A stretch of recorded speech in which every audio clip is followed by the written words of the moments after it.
On most campuses these days, concerns about AI scenarios worthy of dystopian science fiction mix with dreams of supercharging teaching, research, or committee work by eliminating tedious tasks. And that has people across campus wondering, what's the plan? A growing number of colleges and universities are moving beyond issuing a policy about acceptable AI use to establishing a campus-wide AI strategy. That's a quote from a recent Chronicle special report called Leading in the AI Era. It explores what it takes for campuses to set a strategy that balances those guardrails and experimentation, the pitfalls and promises of AI, at a time when the tech is moving way faster than most officials can keep up with. We're going to dive into those big picture questions that the report explores, including those attitudes about AI among faculty and others on campus, that question about setting an AI strategy, and what it really takes to lead in this space, and what decision makers on campuses need to be mindful of as we enter this new age of AI. Hi, everyone. Thanks for joining us. I'm Ian Wilhelm, an editor at the Chronicle. I'm going to be moderator for this discussion. Looking forward to it and expecting to learn a lot, just like all of you out there. We've got a great panel to discuss today's topic, including the author of that report I just cited. I'll be talking to him in just a few minutes. I look forward to hearing from the panel, and as I said, learning from them. And I also look forward to hearing from all of you out there and learning from all of you, too, about what you're experiencing on your campus when it comes to trying to take charge of this moment we're in with AI. Be sure to put your questions or comments into the Q&A. I'm going to try and include as many as I can of those questions today to pose to the panel. But I also hope that you'll share your comments and questions generally with the audience because I think they learn from them as well. And I also like to tell you that we do read all of them that come in. They do help shape our Chronicle coverage of this issue. The questions that you may ask today may lead to a story tomorrow. So please don't be shy. Let us know what you're thinking in the Q&A box. And it really does help us here at the Chronicle to learn about what our audience is talking about. I also want to thank the underwriter for today's discussion. That's Element 451. About halfway through today's panel discussion, we'll hear from Tai Fujimura, Chief Product Officer at Element 451. We'll be talking about the topic with my colleague, Ronald Barba, who's an editor at the Chronicle. That'll last about 7 to 8 minutes, and then we'll return to the panel conversation and close things out for the day. To kick us off, though, I did want to dive deeper into that report I mentioned. Again, it's called Leading in the AI Era. That report, which we'll be providing a link to in the chat, is written by Jeff Young. He's an education and technology reporter who hosts a podcast called Learning Curve. We're going to link to that in the chat as well.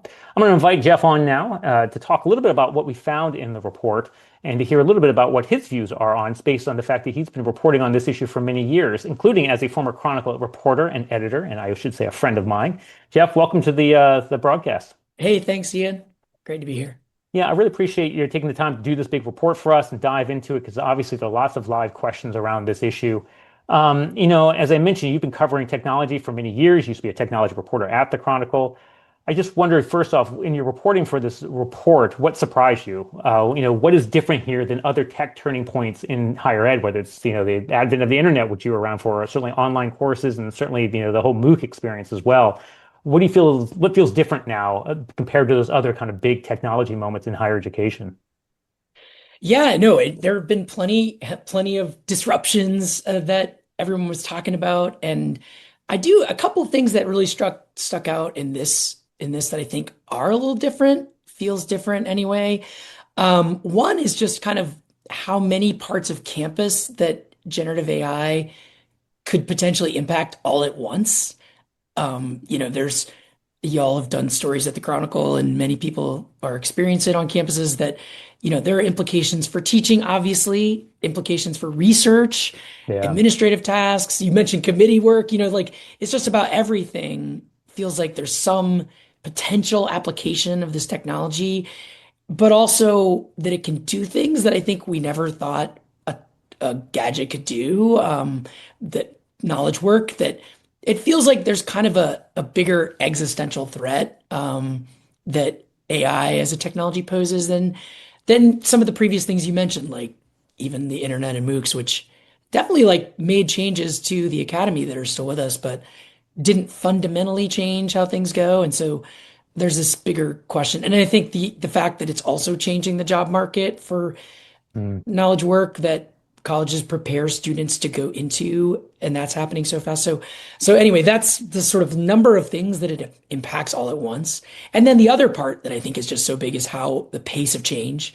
And I think we all feel this, but there's some numbers behind it. Like big tech companies plan to invest just in the US $300 billion in AI this year. Worldwide, the number's higher.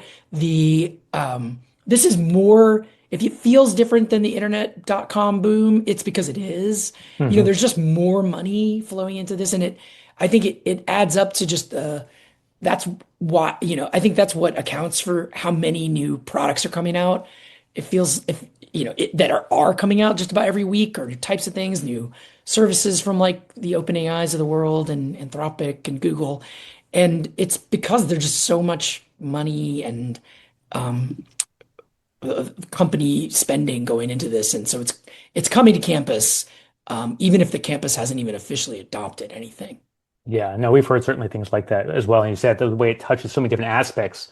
A lot of focus has been on teaching and learning, but certainly in operations, admissions, what have you, let alone some of the relief it can provide for, as you said, some of the committees and committee work and tedious things.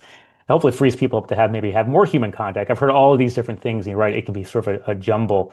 And that sort of helped sort some of that. I know we did a survey for the report, which kind of helped fuel your reporting. And that survey went out to administrators across higher ed. And about what I found interesting, it was about half of the respondents said they do not have an institution-wide policy on AI use. I've heard different things about this. I'm just curious from your perspective, what did people say? Why not? What are the pros and cons they said about having a policy or not for the institution? Yeah, no, I think I was surprised by that number in the survey. And my sense of it from talking to experts is that in some cases, there are policies on campus that already might cover with maybe a guideline or some training around. For instance, one of the biggest concerns with AI on campuses is students using it, misusing AI to do their homework for them, to offload Right. their own learning and thinking.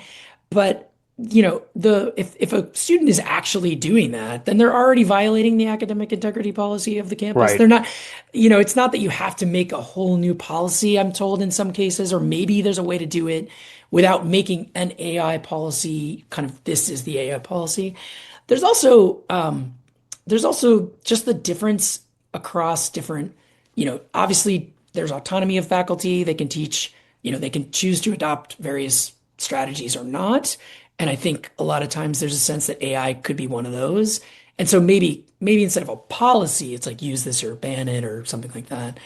Maybe and different fields are different, engineering or computer science, you might have a very different scenario for whether AI is appropriate in the classroom than in a history or an English course.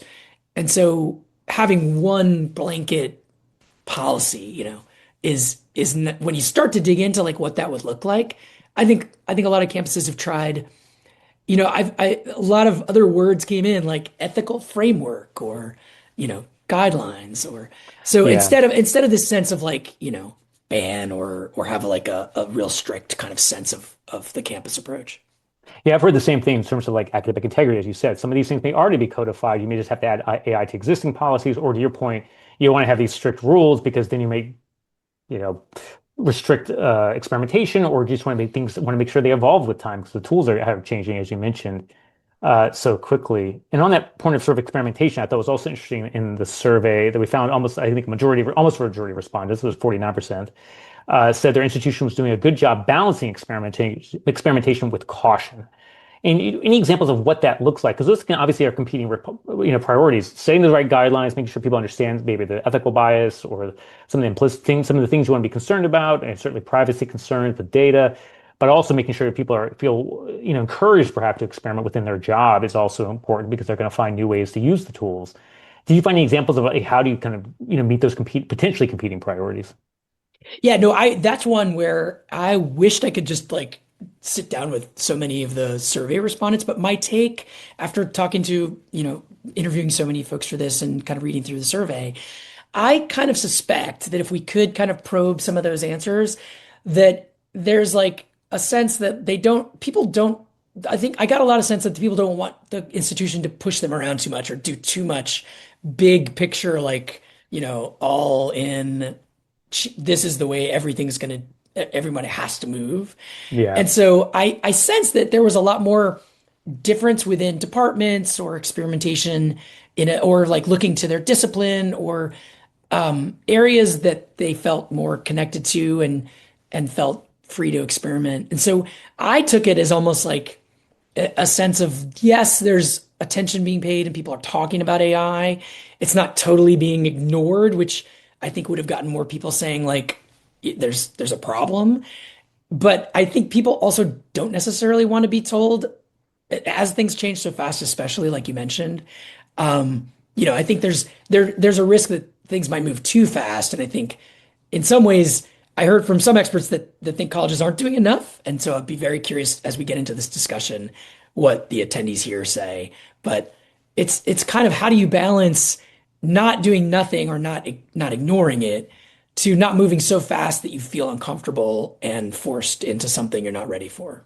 Yeah, to me, it's also just a fascinating change management discussion. I think that's a good Right. sort of segue into our conversation with the experts, the folks who are on the ground leading some of these conversations at their institutions, and I do want to welcome them into the conversation now. And that's the first person, Amarta Shehu, the Vice President and Chief AI Officer at George Mason University. Amarta, thanks for being here. And the other guest we have is Chris A. Mattman, Chief Data and Artificial Intelligence Officer at the University of California at Los Angeles. Thank you both very much for being here. I really appreciate your times. Thanks for having us. I do just want to quickly mention we did post some resources into the chat, as well as I did mention that it's a PDF of the survey results as well, hoping that folks will check that out in terms of those survey that we were talking about that the Chronicle did as part of Jeff's report. Amarta and Chris, I wanted to start with both of you getting to what Jeff was talking about a little bit, but I want to talk about your titles. I want to talk about your roles and how you see them, in part because it seemed they're relatively new. That is the Chief AI Officer. We've seen this kind of pop up at a couple different institutions. I'm curious if it can probably look different depending, again, on the mission, where you want to put your focus. It means different things. And so I just want you to talk a little bit about how you see your role within the institution. And Marta, if you don't mind, I'd like to start with you about this conversation about, hey, what is the role? How do you see it? Sure. Yes. Thank you for having me. Very glad to be here and to share some notes, learn from each other, so to speak, because it's a rare opportunity to actually be on a panel with other chief AI officers and figure out what is it you're doing and what is it that I am doing. The job doesn't come with a manual. There have been examples of chief AI officers in government and industry, but the higher education environment is quite different. And I would argue even whether you're a private or a public university comes into the conversation. The way that we thought about it, by the way, I do have to say I'm very thankful to the president who gave me complete freedom and a blank slate to think about the position. And so I was very empowered to think of the role as sort of a very general role, a generalist, and to go back to the core mission of a public university. So everything that I thought about in terms of what AI could do, should not do, came through that prism. I am an AI researcher, an active AI researcher. So I developed some of the methodologies that we're critiquing or we are praising in real time.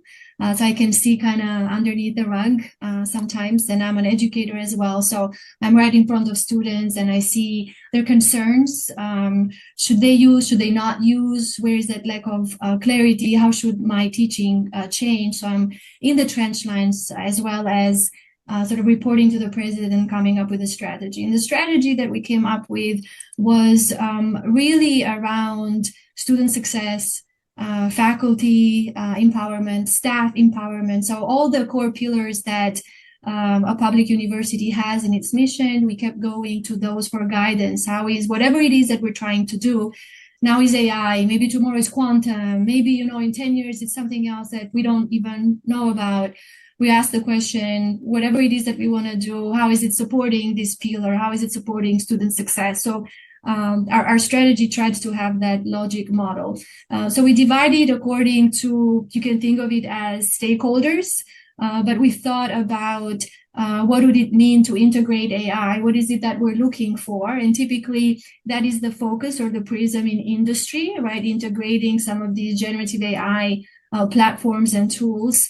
What does that allow? What might that allow our staff to do? What might that allow our faculty to do and our students to do? And then wrapping around that some comprehensive guidelines so that you give folks some clarity and a beginning point, right? We definitely said these are the things we should not do. These are the things that maybe not now. We caution you, we urge you not to. And these are the things that we encourage you to do a safe experimentation. Integrate AI was our integration initiative under this big vision. We called it the AI Innovation Nexus vision. Inspire AI, this is where we thought, okay, what about education? What about giving students the skills that they need in order to succeed in the workforce? Because the industry is asking, we are typically, more conservative in higher education. We can't change degrees on a dime, and I would caution that's probably not the right model to have, right? To change things too fast. But where is that? Where is the right speed? Should we create new degrees? What should that look like? What are the opportunities in that space? So that goes to the curriculum, right? And you can tie that to student success. What about research? How can we use this to catalyze research in AI, to bring the disciplines together, to advance this field, but from multiple perspectives, which is really the secret sauce, I would say, of a public university as opposed to maybe a tech company or even a governmental agency. And then the last pillar was the communities. We're here. How are we serving Northern Virginia? How are we serving the nation? What is it, what we're doing that is allowing us maybe to forge new partnerships or new forms of engagement or drive forward solutions for the communities in which we live, because we do have a responsibility to those communities. So that might give you a little bit of an insight into how we were thinking about our approach. And it may look very different from other universities. Yeah, I appreciate that, Amar. No, there are lots of things you touched upon I want to pick up on. I was taking some notes here as well. But I'm going to get Chris into the conversation, acknowledging that you actually are somewhat similar institutions, both being public state institutions, large research institutions, though I imagine that the strategy may differ quite a bit. But Chris, could you jump in a little bit and talk a little bit about what you see your role as in terms of helping UCLA move forward when it comes to AI? Yeah, Ian and Jeff, great to be here today. Amarda, great to be on the stage with you, as well. I joined UCLA in June of 2024 after almost a 25-year career at NASA. When I was in the government, before I helped work on the executive order in the past administration defining the role of chief AI officers, and we always expected there to be sort of three types. It was focused and related to AI safety, but it's a little different now. It's AI enablement, but we expected three types of chief AI officers. We expected the government to be focused on policy chief AI officers. So the people who would likely fill those roles would be policy experts, lawyers, and the first NASA one was a policy one that we hired. We saw that throughout the government. We thought commercial industry would be like a type two. They'd kick the tires on things. They'd prototype systems. They'd MVP, maybe deliver to operations. But AI writ large has an issue with that today, which is about less than 10% of those projects actually make it, to operations. But we at least thought that de-risking would be something commercial industry would be interested in. And we thought there'd be a type three, which might be a hybrid of the three. So when I came to UCLA, I actually thought I was going to be more of a type two or a type three. And I'm actually more of a type one. And that's because UCLA is part of the UC system of schools, A+ campuses throughout the state of California, along with a hive mind brain trust called UCOP, University of California Office of the President. And interestingly enough, we have three chief health AI officers because the health systems are always a little different than the campus. One at UCSD, one at UCSF, and one recently hired at UCLA Health. And but I'm the only campus chief AI officer in the system, and that gives me a unique perspective. I get to work a lot with UCOP. I get people asking me what the role should do. Like Amarda was saying, you get to write a little bit of your own playbook, and different UCs have different needs. And I've been working with some of them. Like I know UC Riverside right now is going to hire, they didn't call it a chief AI officer. They're hiring an executive director of AI as an example. That's going to be there, and it's going to report to the chief data officer. So, even organizationally, and we saw this when I was at NASA and we thought about some of this before, is like, where does the chief AI officer report to at an organization? And higher ed is interesting. Like Amarda has a title, I believe you said vice president, and it looks like, do you report to the president? Nod your head. Do you report to the president? Or yeah. So me, I report to the CIO, which is the Associate Vice Chancellor for Administration, which is part of our Vice Chancellor for Administration. You ask administration at a university, what does that do? Well, they do dining and hospitality, back end HR, IT, things like that, housing and services. So it's kind of interesting, right? Like the chief AI officer for the campus is on that side, but where do you put him if not, right? If I was reporting on the faculty side, there would be people saying I'd only be focused on research when there are all these use cases, right? Or teaching and learning. There's all these use cases, in administrative back office. And in fact, the highest technology readiness level for AI technologies today is back office. And in fact, that's where the recommendations, if you read anything about AI, that you should be deploying it nowadays. You should be turning the lens and the instrument internal because it's not user focused, and that way sussing out the issues, with that first before you go to market with AI capabilities externally. So, living on the faculty side, if I reported to the executive vice provost and chancellor, would that make sense, right? I don't know. If I reported to the chancellor, the quote, akin to the president of the university, right? Is that the right place? Or would people say that I'm just some out of touch bureaucrat that's advising, the chancellor, Sure. that has no real experience and, isn't doing anything real anyways, right? So this is a difficult question. We struggle with this at a lot of organizations, right? And, other questions related to chief AI officers, wherever they are, but in particular in higher education, are they focused on policy or action? And I'll just share our strategy that I've worked on over the last year and a half, that I've been on. It has 3 pillars. The first pillar is the following, and this is a policy or oriented one, right? But I'd be welcome to learn more if there are action-oriented ones. But the policy-oriented first pillar I have is to do a campus-wide AI technology inventory, and we're going to extend this to all the UC system, but focusing internally. We have some work on at UCLA on this. Why is that important? To understand the depth, sprawl, not just the risk, but the opportunity of AI technologies, which are not just the ones that people purchase, in which every tool and technology is adding, quote, AI capabilities nowadays, but it's also the as-built software. And that's a harder problem, right? That's a harder problem. So doing that allows us to kind of understand the opportunity landscape for AI technologies. Then second pillar, for that is AI literacy. And that's, look, how do we upskill our campus and our workforce? And I don't mean turn them all into PhDs. Amarta said she's a researcher. I am one as well. I have a PhD in computer science, wrote the book Machine Learning with TensorFlow second edition, have worked on a lot of AI stuff. But it doesn't mean turn everyone into that. It just means when I say model, when I say prediction, what do I mean? What do you mean? When I say confidence, what do you mean? So it's basic AI literacy because that's what everyone needs to be empowered with. So we've been releasing modules on LinkedIn Learning because our campus has an institutional subscription to that. And I like to joke, I'm the Barack Obama. I get to give you my favorite playlist of LinkedIn Learning. I've watched 10,000 hours of LinkedIn Learning, so you don't have to. And here's what you should watch. And so I've developed a back to school module 100, 200, 300, and 400.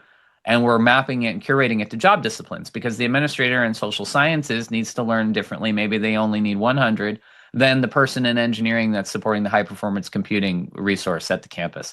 So we're mapping it to job disciplines. That's AI literacy. That's the second pillar. The last pillar is an AI community of practice. And the idea there is I don't have a big team. Frankly, I only have 3 student workers that report to me. So it's both empowering and enabling while at the same time frightening. Look, all the things that are happening around the UC campus are happening by other people in AI. And so the best that I can do is collect that community together, make them talk to one another, shove them all into the same Slack channels, make them discuss what they're doing and their lessons and their learning, and elevate and hopefully rise the tides of what's happening there related to AI at the campus. So that's what I'm doing. And then back to you, Ian, and would love to hear Amarta's perspective. Yeah, no, I really appreciate a couple of the points you made there, Chris, especially on the lines of where the chief AI officer may be reporting to. It's an interesting kind of idea. Jeff, I wanted to ask you about this in a second, but also the idea of the community of practice. I don't want to ask this question yet. We'll do it on the other side of our sponsor segment, but just the idea of getting back to how you're going to bring people together, as you said, shoving them into a Slack channel, bringing them together, and just having good ideas come up organically. Both of you use the word empower. And so I want to talk a little bit more about that on the second half of this conversation. But Jeff, I was also thinking from Chris's perspective, the idea of next time we do a survey, asking a little bit of the chief AI officers that we may be able to identify who are they reporting to. It's something we've asked of CIOs because sometimes that's also illuminating for that field. But that would be kind of an interesting way of kind of getting at like, where do they think it's worth playing in? Obviously, to Chris's point, I think, which was very illuminating, is sort of like the different areas you have limitations and drawbacks of different areas that you may be reporting to or where you're putting yourself or being put. Just any thoughts, Jeff, and some of the reporting you did. I mean, did you talk to any AI officers and ask them any questions about that, about who they're reporting to and kind of what they're looking to do?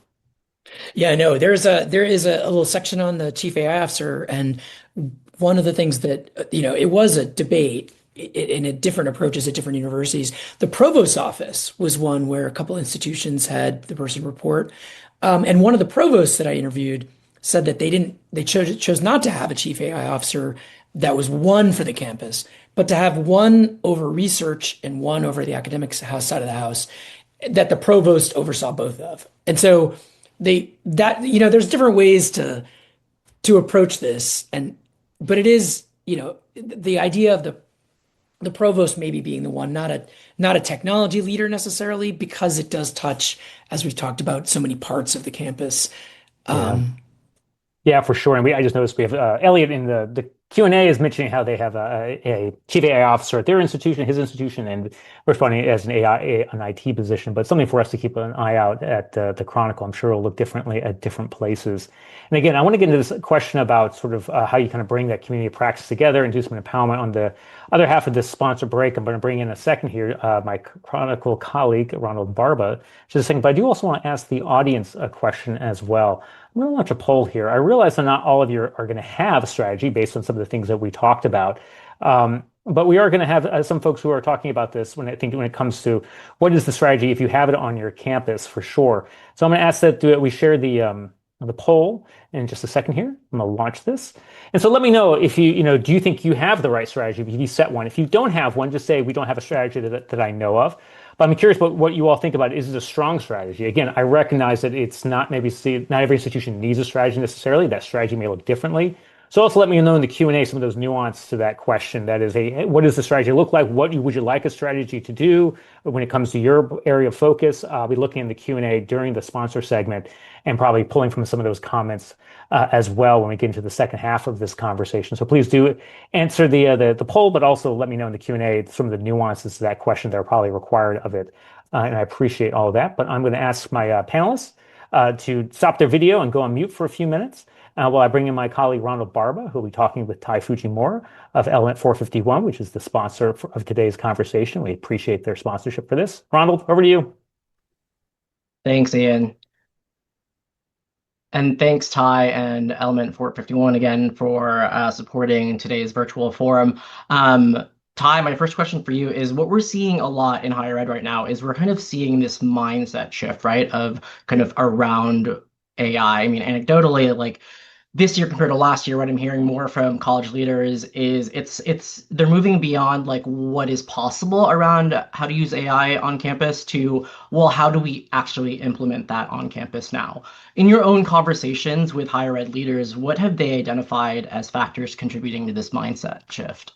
Yeah, that's great. And I'll just start by saying thank you for having us. It's an honor to sponsor today. We're huge fans of the Chronicle, so thank you to you and your team. And yeah, I think that's exactly it. People are over that like exploration point where it's okay to just have, experimentations and be curious about AI. People are into the phase where they really want AI to start doing real work for them. But it's the reason it's so flummoxing is because AI is not just like a new form of software. Like it's not just a new kind of gadget. It's actually it's like a new form of intelligence, right? So we have this extrinsic human intelligence that we apply to our work, but AI is like it's basically just work that's taking place within these software tools. So it demands a really wholesale mindset shift. So one of the things that we've been seeing with our customers and partners is looking at AI as not as like a replacement or not thinking about, how do we like displace what people are doing, but how do we support what people are doing? And looking at this entire universe of work that that has existed forever that just hasn't been getting done because nobody has ever had the time and bandwidth and resources to do it. So you can think about that like in a recruiting context. No institution ever has had enough time to reach all the people they would want with the right message at the right time. And that's possible now with AI, and that's something that we facilitate through our tool.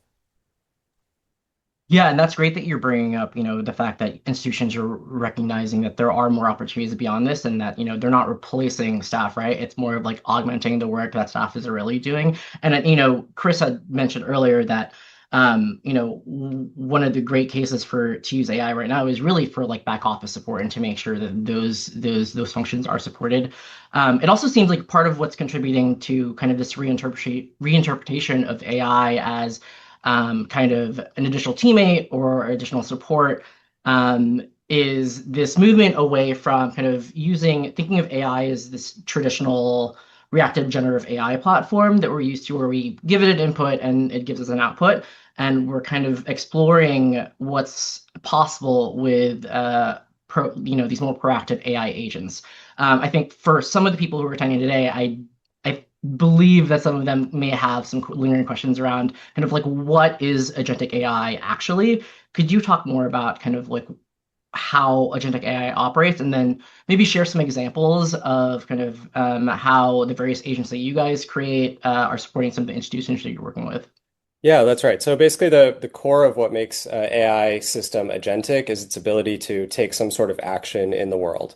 So something that we built into the Element 451 platform is our agents, they sit on your website, they can answer the phone, they can answer text messages like other agents can, but you can also give them work. You can give them what we call a job. So for example, you could have an agent reach out to students who've started their application but haven't finished. Maybe they're missing some of those checklist items that they need to provide. And so the agent will actually reach out proactively to them and reach out and check in and see how they're doing, see if they have any questions. Is there any sort of like blocker or something they're dealing with? And so we're seeing amazing results with this. So one result we pointed out in the report is at Cypress College, they've had an 8.5% enrollment lift after implementing our agents, and that's a very typical kind of output or outcome that we get with our system.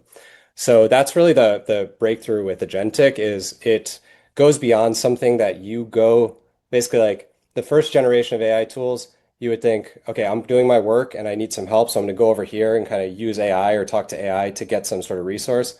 And it's actually putting AI as more of the front door or the entry point to your institution. So by default, AI is conducting a lot of this work that's taking place.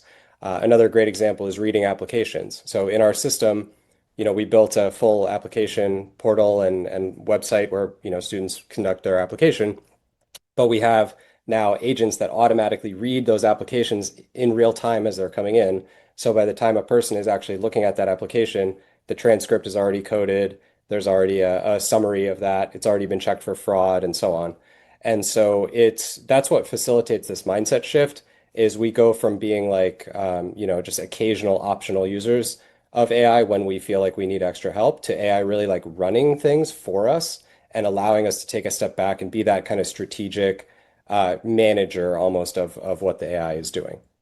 I think a lot of the people today who are listening in are really potentially excited about kind of like this is the support around enrollment admissions, right? Because that is like a core big piece of what they're trying to solve.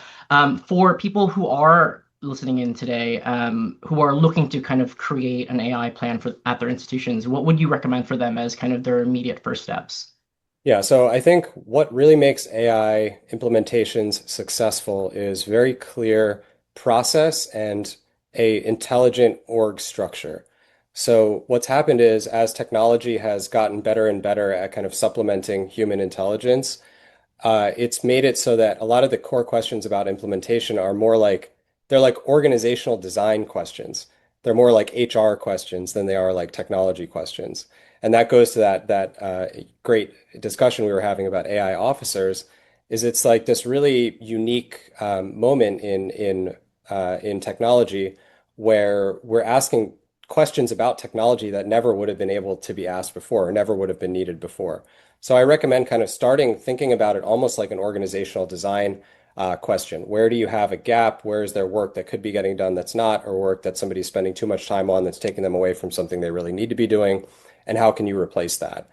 And the crucial thing is with AI systems, it I think it generally pays off to start small and to think in terms of pilots, think iteratively. It doesn't have to be a, campus-wide overhaul overnight. You can pick off one little job in each, back office function and just, automate and simplify and smooth that process and keep iterating on that. So, humans and AI systems are working in tandem really well. So that application review process, like I was saying, is a great example. Advising is another great example where you can detect grade drops in a system like ours, reach out to students who are at risk and set up advising appointments. If you can get those quick wins in place, that gives you that like foothold to build that AI literacy and help people understand these systems at a higher level so they can then go and take it from there. And one last piece is in terms of the, how an AI officer affects things and looking at the AI strategy, a lot of the challenge is you don't want it to be like a top-down thing where there's a department that owns AI. AI is too broad and too important of a entity or factor in the success of an institution. So the job of the institution is really to like empower and help bring people along to the point where they themselves start working in this way, much like we did for digital in the 2000s, where people were getting used to, working on a computer and using digital communication by default. So it's a lot like that. It'll take just as much time, but it's just as worth it as that shift. And we're really proud to be at the forefront of it and be able to interact with schools like all of yours. Well, thanks again, Ty, for joining us today, Thank you. and Element 451 for supporting today's virtual forum. Ian, I'll throw it back to you. Hey, thank you both of you. I appreciate that. I'm going to pick up on some of Ty's point here in just a second. I'm going to share the results of the poll as I welcome the panel back on. As you see, some mixed results there about the definition or the thinking around the strategy that your institution may have. But I do think getting back to some of Ty's point about sort of and we were talking about earlier with Jeff and the others about what is the right strategy? Should you have a strategy? Greer says this great point, I guess. Writing, I guess I'd be curious about further defining what we all of us, mean by strong. And I think that's a fair point about how I phrased that question, Greer, so I take your criticism.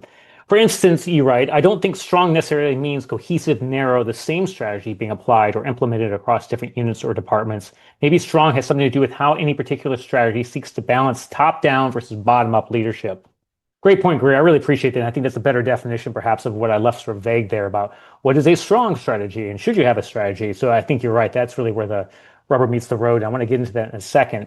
I also want to call out Josh here, who says, is there a group officially or SMS based for AI professionals and enthusiasts in higher ed? I feel I'm on an island sometimes. Some of you I saw were responding to Josh there. So, please do jump in there. Let us know a place that you may be gathering, talking about it. Josh feels like he's on an island. I imagine many of you may feel like that, depending on the area you're focused on or the area of interest. I'm sure there are lots of areas or lots of places people are gathering online to kind of talk about these issues besides the Chronicle. So please do, time in there, let Josh know places he can probably join the conversation as well. So we'll move past some of these results. But Chris, you're talking about the community of practice, and I want to invite Marta to join the screen when she can to talk about this too. But like, how do you do that empowerment? That's sort of the balancing of the top up, the balance of the bottom up and the top down, and empowering folks. You mentioned it. It sounds good. How do you do it in practice? Of gathering those early adopters, I'm sure, but like, what are some of the tricks you've learned so far about getting some people into a room? You said forcing them into Slack channels. What does it take to kind of get those folks working and then kind of perhaps draw some insights from it as well and then spread those out across the campus? Because I imagine that's the ultimate goal. It's not just to have one dedicated group who's really going deep on it, but you want to make sure those practices are perhaps getting out farther. Anyway, what I'm talking about. How do you make this work?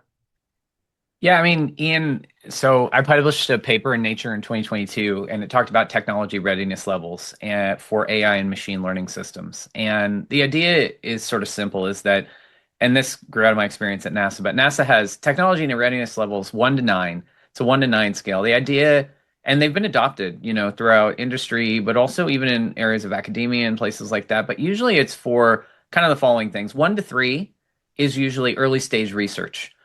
Kicking the tires, ideating, all of that. 4 to 6 is you've deployed it operationally in one environment. It doesn't work in all, but you've done something. It's more than a prototype. 7 to 9, it's mature, multi-environment, scalable, and things like that. And so just given such a rating, we were considering it with respect to AI and machine learning systems, and not just in higher education, but in general. But it's proven an effective framework for bringing people together, at UCLA and across the UC system. And let me give you an example. Are you doing early stage research in AI? You probably need GPUs. You probably care about training things. You probably care about things like data risk. You care about ideating. You need to move fast. Okay, well, that tells us what types of people to bring into the room, what are the issues that they want to talk about. They're not necessarily procuring AI tools at that point. Oh, you're dealing with 4 to 6. You have it operationally in one place. Well, where are we doing operational things in AI at UCLA campus right now? Well, for teaching and learning, we have chatbots that are being used, throughout. Okay, well, that tells us something different. They're going to be worried about supply chain risk management. They're going to be worried about vendor, procurement. Maybe not, for the entire enterprise, but for something like that. Okay, we know what stakeholders to bring into the room. Procurement. We know that we're going to have a mix of faculty and people in instructional design. That tells us who. 7 to 9, it's operational. What are we worried about then? We're worried about cost, system-wide procurement contracts for AI. We're worried about volume. We're talking to the bigger players. We're trying to negotiate. So there are different people, there are different policies, different stakeholders that you bring in the room. A maturity framework like that helps you kind of digest who to pull together, and who. And then, like you said, there's no one perfect way to do this. Everybody always, hey, down to the individual contributor level, everywhere, whether it's students, faculty, whoever, graduate assistants, everybody wants to do stuff with AI. They all want to be included. You'll never include all of the right people, but it's a way to make progress. And then, to kind of continuously report out, bring people together. I saw Marta mentioning she has a committee where she has 50 plus people in. Bring those people together, talk about what you're doing. For us, that framework has proven effective. Thank you. I appreciate that, Chris. And I love that the examples you're bringing from NASA because I find that fascinating, sort of to overlay that in some of the higher ed space as well. Marta, I appreciate you've also been answering questions in the Q&A. I do encourage folks to check out what she's posting there because it's really valuable information as well. But Marta, maybe you could talk about what Chris was talking about, that committee. How did you pull it together? What do you hope to gain by it? How do you make sure it's even the right size? I mean, I can see it getting too big and too unwieldy, but just curious about what you're thinking of that committee, who the players should be, but also what you hope it will ultimately provide to the institution as a whole. So getting together in the right space, shared governance was really the reason for putting that task force together. I did not want to put my own views, my own policies, and my own understandings. I wanted to make sure that I understood where our community was, where our university was. We did surveys of students, of faculty, of staff, and we had from every academic and non-academic unit 1 to 2 representatives in that. We called it our AI Visioning Task Force. And so we talked about how do we come up with guidelines, what should they be? We have to consider all the different stakeholders in our university. How do we encourage folks to obtain AI literacy? And it's funny, Chris mentioned LinkedIn. I did not want to go to LinkedIn in the first place. I wanted to utilize our management learning platform. We have Leaps, but it turned out to not meet us at the right speed. And so we decided to go with LinkedIn. And I did watch like 10,000 hours and not very happy, not super happy for that. But that was our first point of entry. So we discussed, and the idea was to make these decisions together because it's very important, especially in a public university. You don't want to tell faculty what to do. You want to hear from them, all right? You want to give people the time. I understand about the pressure and the speed with which things are changing, but you'd rather move cautiously and determine where is our campus right now and what makes sense for us. And so that was what the task force did. All the products that came out, the guidelines, the platform, which vendor should we be talking to?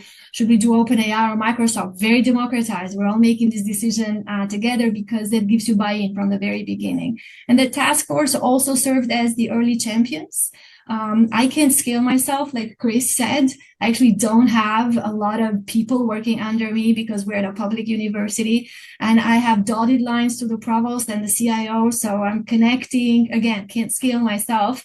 But those folks, the faculty, the staff, and the students in that task force became the early champions. And so then we got into a mode once we debuted a couple of things, then we started into the AI literacy and training mode. We have AI in the autumn and AI in the spring. And we have faculty that are seeding these learning communities. Funny, we also call them communities of practice. And so we have communities of practice that are staff focused. We have communities of practice that are instructor focused. So we have instructors, for instance, that say, come engage with me for 90 minutes or 60 minutes, and I'll show you how I use Patriot AI in my course and what I track, like really practical examples, because instructors will trust and believe other instructors and not necessarily me, right? Same with students. We have an AI community of practice for students. How do you get on the agenda is very important. How do you get on the schedule is very important. It's not emails. People don't read emails.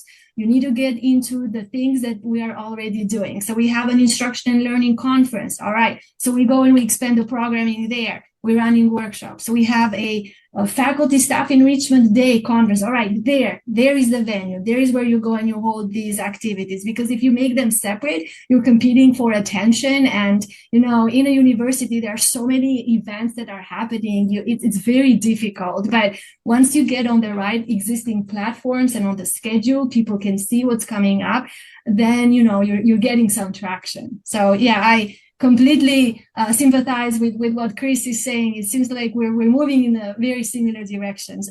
We call our model the peer-to-peer learning model, and I love it because I don't have to be in everything.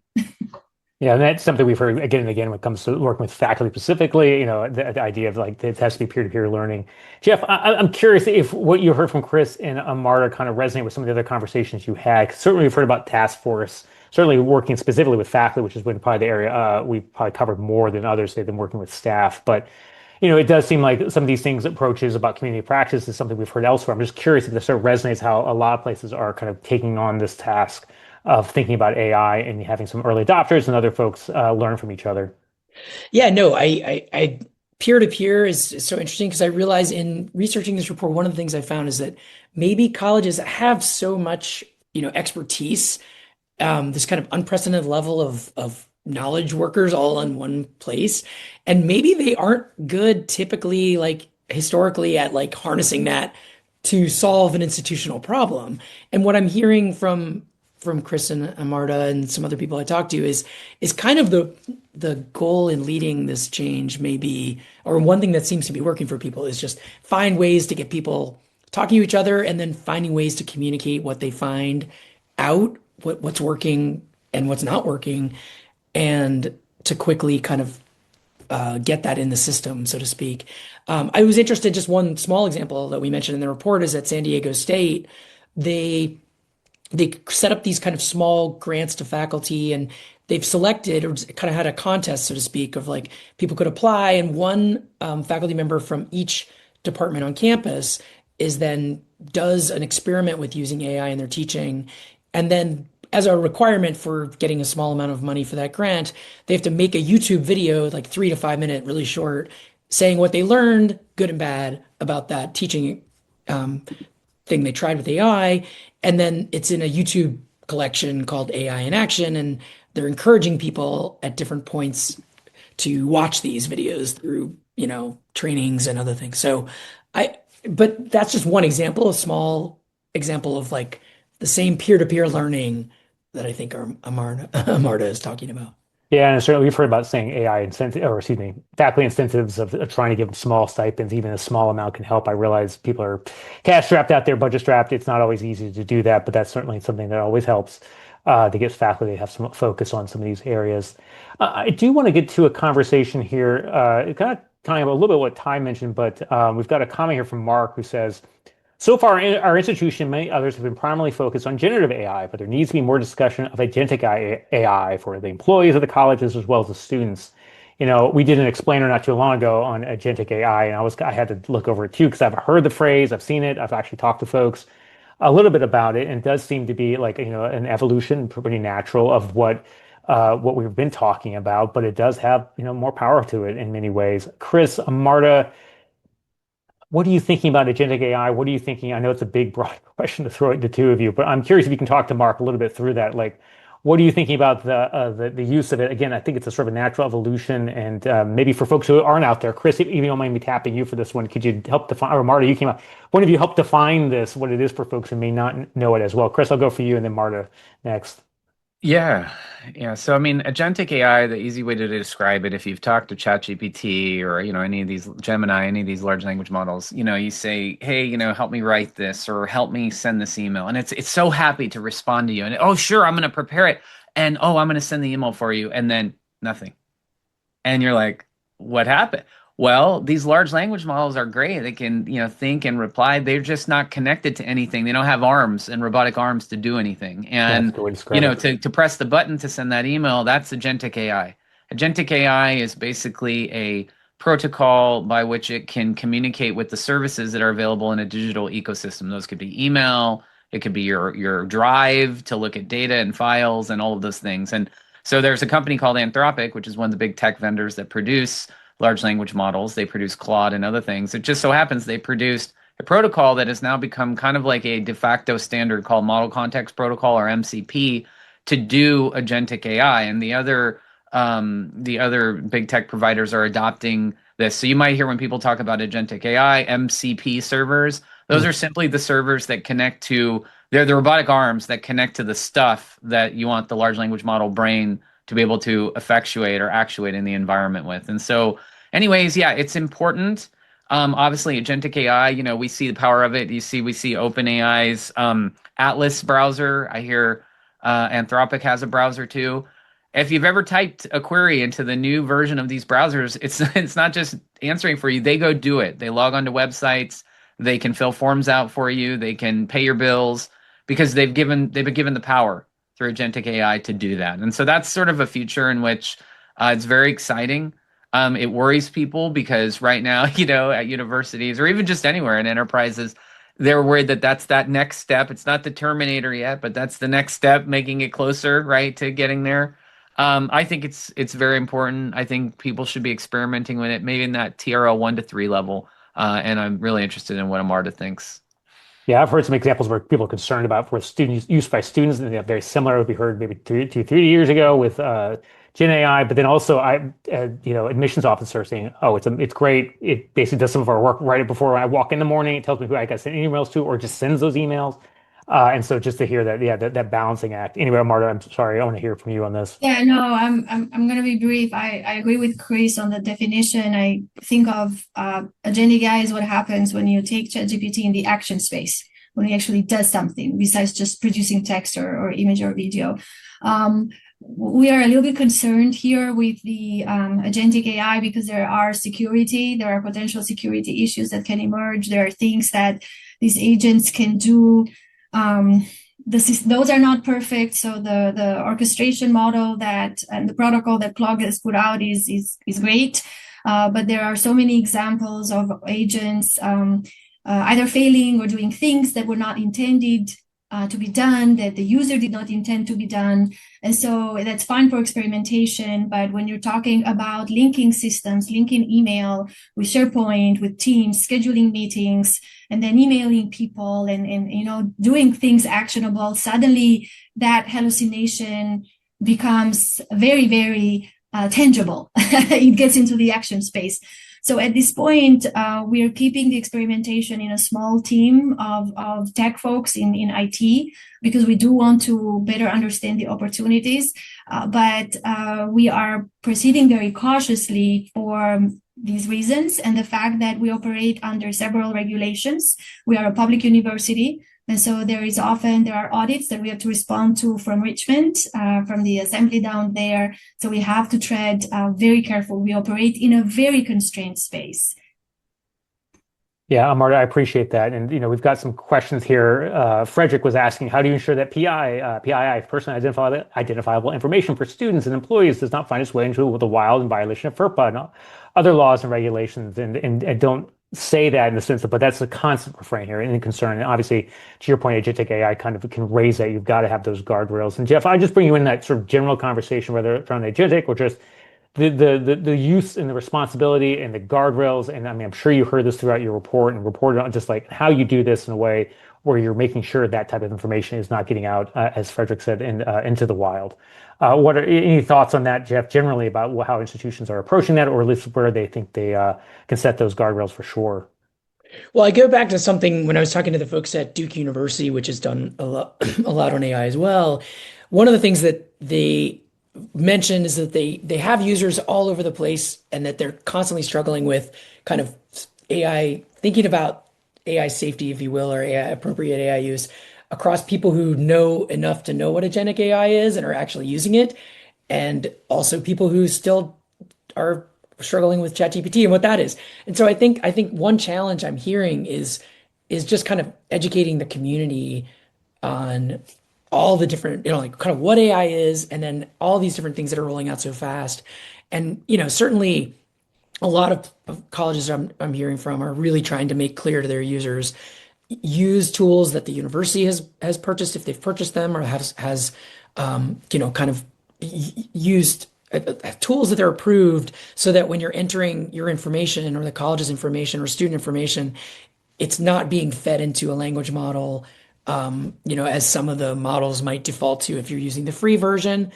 And then with agentic, it's again, it's like that plus, all Yeah. the things that as you're setting up an agentic, use something the college is providing if they provide it, because they might have done some of the work for you at making sure it is responsible, so that then you don't have to learn all the things you need to learn to make sure it doesn't have access to records that would get you in trouble with campus policy. I appreciate that, Jeff. We've only got a few minutes here, and I know we've only sort of really scratched the surface of a huge topic for generally. But Chris and Marta, and I'll come to you, Jeff, as for the final word here. I want to give you all a chance to have sort of final thoughts. Anything you want to make sure the audience leaves with, or obviously a big topic. There are elements we haven't gotten to today. Again, Marta, I'll start with you on this one. Just any thoughts that you want to make sure the audience leaves with, anything that we didn't talk about today that you think is really important that universities and colleges need to be thinking about when it comes to AI. I'm going to say that quiet and scary part out loud, the future of education. It's a scary thought, but I've been encouraging faculty here to think it through. And I saw one of the questions, what does online learning look like? Yeah. Right, that is probably on the very extreme end. But what does it mean? How do you teach computer science? How do you teach writing? How do you teach rhetoric skills, right? The faculty are having these conversations. I don't think any of us have the answers to that, but that's a exceptionally, I think, important conversation. It's certainly at the back of my mind, both as an educator and as a parent of two young kids that will face a radically different world in a few years than the one that we faced or the one that we're facing right now. I appreciate it, Marta. Jeff and I were just talking about, we both have new high schoolers, and I think about this all the time. How do I teach him about it, and how do I kind of like talk about it, but also not make sure he's embracing it? But that's a whole other conversation. But that's been Marta Shehu from George Mason University. Marta, appreciate you being here today and sharing your ideas. Chris, I want to hear from you. Just and again, final thoughts. I realize we did not get to a lot of topics we want to talk about today, but I want to make sure you get a chance to let us know anything you'd like us to leave with. Yeah, and thanks for having me on today. I'll just kind of leave a final, hopefully exciting, thought. The potential for use for AI across really end-to-end research in higher education. That means pre-award, research, all the way to kind of post-award grant management. I think could potentially revolutionize the way that faculty get grants, and do, basically early low TRL research all the way to operational commercial transition. And so not enough universities are thinking about it right now, but there are products that the big tech companies are trying to sell. And my encouragement is to think about, as Marta was talking about, the disruption that's forthcoming probably across all higher education, but one of my focuses, is research. And I think that there's a big reckoning coming there and a big potential for opportunity in using AI pre-award and post-award things. Yeah, I'm sure people talk about that as a way to free up time so the scientists can actually get to, and other scholars can get to the actual work itself, the discoveries that we want, not just the filling out and saying they've done the grant or filling out for the grant and all those things. So I appreciate that. That's been Chris Mattman from USC/LA. I really appreciate his time as well. Jeff, we started the conversation with you. I'm going to let you have the final word, as it were. Any final thoughts on your big report leading in the AI era? Anything we didn't touch upon that's part of that report that you think you'd like the audience to know about? Yeah, I would say involving students. That's one thing we haven't really talked about here. Students, I'm on my Learning Curve podcast where I cover, various threads of this continuing going forward. Hope people check it out. But students, I'm having a lot of students on as guests and hearing they are very much thinking about these things because it affects the work world they're about to go into. Um, you know, they have a perspective on this, and sometimes they have time and interest in exploring it or things that they're nervous about. So I feel like there have been examples, and we mentioned a couple in the report, where universities are engaging with students to help set up AI efforts or involve them on committees or involve them on, helping set policies, individual faculty members saying, what do we do? Involve the students. So that's something to think about as well. I appreciate that note, Jeff. Thanks very much. That's Jeff Young, who's the author of our Leading in AI report, but also as he mentioned, he's the host of the Learning Curve podcast. Again, we put some links, including to the Learning Curve podcast, into the chat just to make sure everybody knows. You don't have to grab that now. We'll send that out to everybody in an email after the show ends. That email will also include a link to this session in case you want to share it with folks on your campus. Please feel free to do that. But again, check out Jeff's podcast. And I do hear his point about talking to students about it. It is sort of fascinating. We've talked to a few about it too, and it is sort of enlightening to hear kind of how they're thinking about it too, and also their fears about it, which I think is fascinating. And because of the job market and other things, it's all understandable and valid. Thanks again to Element 451 for supporting this session. I really appreciate their time today and their support. Thanks to my colleague Ronald Barba and Tai Fujimura, the Chief Product Officer at Element 451, for their contributions to the conversation for sure as well. And of course, thanks to all of you out there in our audience. We can't do our work here at the Chronicle without you, so we really appreciate you taking the time from your busy schedule to be here today, and I hope you learned something. Appreciate everybody who shared their questions and comments in the Q&A. I know we didn't get to all of your questions. I apologize for that, but again, they do help us think about our coverage here at the Chronicle, so we appreciate you sharing your ideas there. I do read them all, and so I'll be sharing them with some colleagues as well as we think about our coverage of AI and as it changes very rapidly in this space about higher education. So again, thank you for doing that. For the Chronicle, I'm Ian Wilhelm. Thanks, everybody. Stay well.